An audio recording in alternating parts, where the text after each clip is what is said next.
Abdurrahman As-Sakaf. Masya Allah.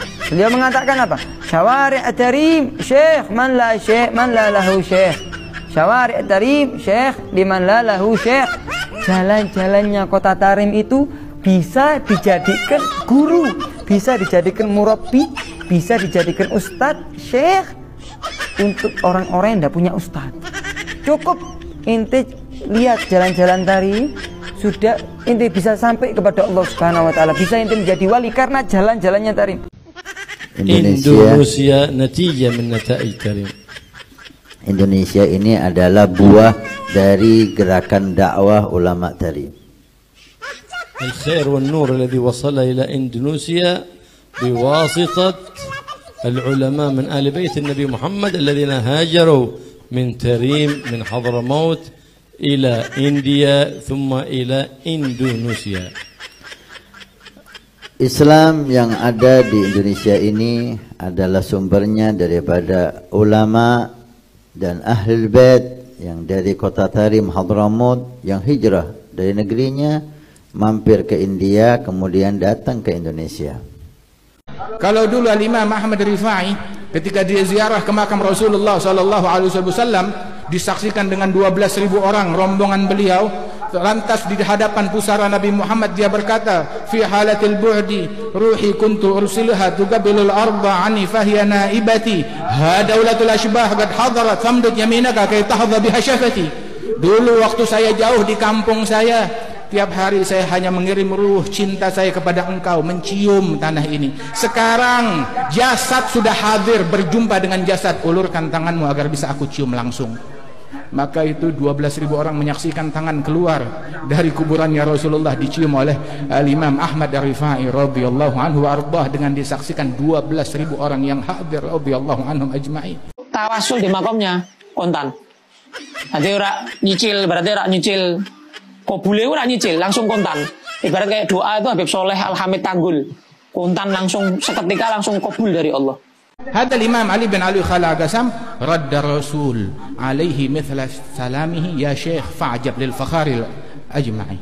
Setiap kali beliau memberi salam kepada Rasulullah, tiap kali beliau memberi salam kepada Rasulullah di dalam salat ataupun di luar salat, beliau mendengar jawaban Rasul, mendengar jawaban langsung dari Rasulullah dengan telinga beliau yang mengatakan wa alaikas salam ya Syekh. Bahkan orang-orang berbondong-bondong salat di Masjid Ba'alu bermakmum kepada beliau, mereka untuk mendengar suaranya Rasulullah menjawab salam kepada beliau dan didengar oleh beberapa orang yang sholat di belakang beliau. Parman punya si dua, misal yang hadir cuma permaisuri, ada misalnya namanya Mesaro, misal kok Mesaro tidak ada. Nah, tidak ada itu karena memang tadinya ada. Tapi kalau memang sesuatu itu tidak ada, maka bagaimana sesuatu yang tidak ada kemudian kita nafikan? Itu dalam teori filsafat itu tidak logis. Kalamun ghairu mantiqiyyin, kalam yang tidak mantiki, yang tidak logis, tidak masuk akal.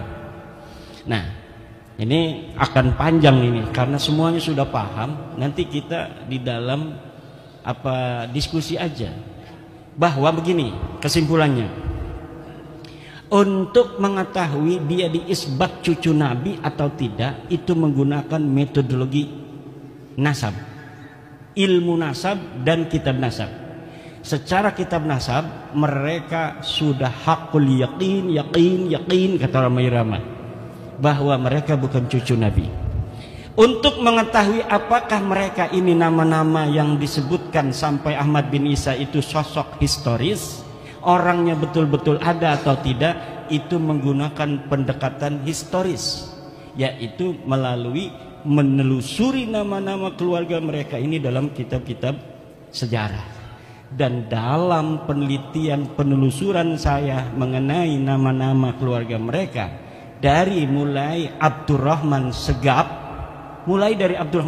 kakeknya Ali Abu Bakar As-Sakran, Abdurrahman As-Segaf punya ayah katanya namanya Muhammad Maula Dawilah. Ini adalah sosok yang fiktif. Dari mulai Muhammad Maula Dawilah punya ayah Ali Sahibud Darak, Ali Al-Ghayyur, Faqih Muqaddam, Ali bin Sohib Mirbat bin Ali Qoli Qasam bin Alwi, sampai Ubed, itu semuanya sosok ahistoris, orang fiktif yang namanya diurut begitu saja demi untuk mencapai ketersambungan sampai Ahmad bin Isa yang sudah sahih sebagai keturunan Nabi. Jadi jangankan bisa diisbat secara ilmu nasab, uang sosoknya aja nggak ada. Bagaimana sih Kiai Imad bisa menemukannya? Begini Pak, di Tarim itu banyak orang dulu pakai muqaddam itu 653 Hijriah.